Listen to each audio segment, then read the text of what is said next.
নমস্কার বন্ধুরা, আমার চ্যানেলে সকলকে স্বাগত জানাই। আশা করছি আপনারা সকলেই ভালো আছেন। আমার আজকের রেসিপি তেল কই। তার জন্য আমি কই মাছ নিয়ে নিয়েছি। মাছগুলো নুন, হলুদ আর লেবুর রস মাখিয়ে রেখে দিলাম। ততক্ষণে আমি একটা পেস্ট বানিয়ে নিচ্ছি। কিভাবে বানাচ্ছি সম্পূর্ণ ভিডিওটা স্কিপ না করে দেখতে থাকুন। তেল কই বানানোর জন্য আমি একটা মশলা পেস্ট করে নিচ্ছি। আদা টুকরো করে নিয়েছি, শুকনো লঙ্কা, 1 চামচ জিরে, 1 চামচ মৌরি, আর দিয়ে দিচ্ছি হাফ চা চামচ ধনে। এর সাথে দিচ্ছি একটা এলাচ, ছোট এলাচ একটা দিচ্ছি, আর দিচ্ছি ছোট এক টুকরো দারচিনি। এগুলো আমি একটা পেস্ট বানিয়ে নিচ্ছি। গ্যাস অন করে কড়াই বসিয়ে দিয়েছি। কড়াইতে তেল দিয়ে দিয়েছি। তেলটা গরম হয়ে গেছে। এবার মাছগুলো ভেজে নিচ্ছি।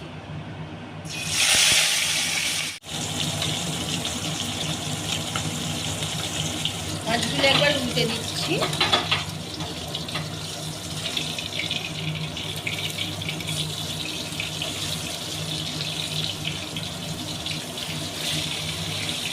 বেশি কড়া করে ভাজবো না, আমি হালকা করেই মাছগুলো ভেজে তুলে নেব। মাছগুলো ভাজা হয়ে গেছে, তুলে নিচ্ছি।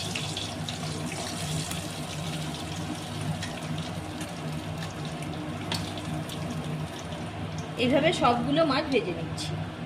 সবগুলো মাছ ভাজা হয়ে গেছে। ওই তেলের মধ্যেই দিয়ে দিচ্ছি কালো জিরা। মিহি করে পেঁয়াজ কেটে রেখেছি, দিয়ে দিচ্ছি। পেঁয়াজটা আমি এখানে খুব মিহি করে কেটে নিয়েছি। আপনারা চাইলে পেস্ট বানিয়ে দিতে পারেন। পেঁয়াজটা একটু ভেজে নিচ্ছি। দুটো চেরা কাঁচা লঙ্কা দিয়ে দিচ্ছি। কাঁচা লঙ্কাটাও পেঁয়াজের সাথে একটু ভেজে নিচ্ছি।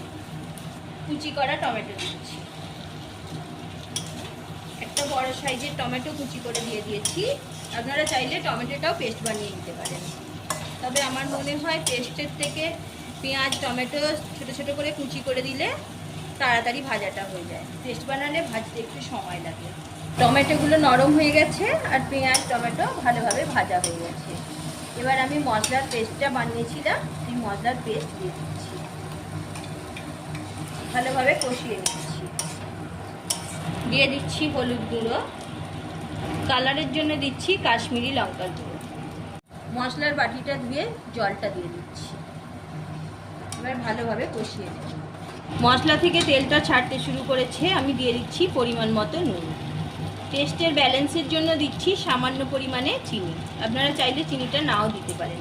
এবার ভালোভাবে মশলার সাথে মিশিয়ে দিচ্ছি। খুব ভালোভাবে মশলাটা কষিয়ে নিয়েছি। এবার পরিমাণ মতো জল দিয়ে দিচ্ছি। গ্রেভিটা ফুটে গেছে। এবার ভেজে রাখা মাছগুলো দিয়ে দিচ্ছি। আমি 7-8 মিনিটের জন্য মাছগুলো রান্না হতে দিচ্ছি। 7-8 মিনিট পরে ফিরে আসছি। এই সময় গ্যাসের আঁচটা আমি মিডিয়ামে রাখছি। 7-8 মিনিট পরে ফিরে এলাম। দেখুন খুব সুন্দর হয়ে গেছে।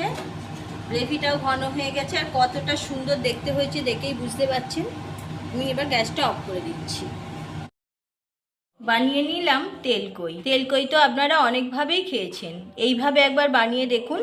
বাড়ির ছোট থেকে বড় সবাই আপনার প্রশংসায় পঞ্চমুখ হয়ে উঠবে। রেসিপি ভালো লাগলে লাইক, শেয়ার এবং কমেন্ট করতে ভুলবেন না। যে সকল বন্ধুরা নতুন, আমার চ্যানেলটি সাবস্ক্রাইব করে পাশে থাকুন। পাশে থাকা বেল আইকন প্রেস করুন। দেখলেন তো বন্ধুরা, কত সহজে তেল কই বানানো হয়ে গেল। এইভাবে আপনারাও একবার বাড়িতে বানিয়ে দেখুন। অসম্ভব সুন্দর লাগে। আমি একটা প্লেটের মধ্যে সার্ভ করে দিয়েছি। আজ এই পর্যন্ত।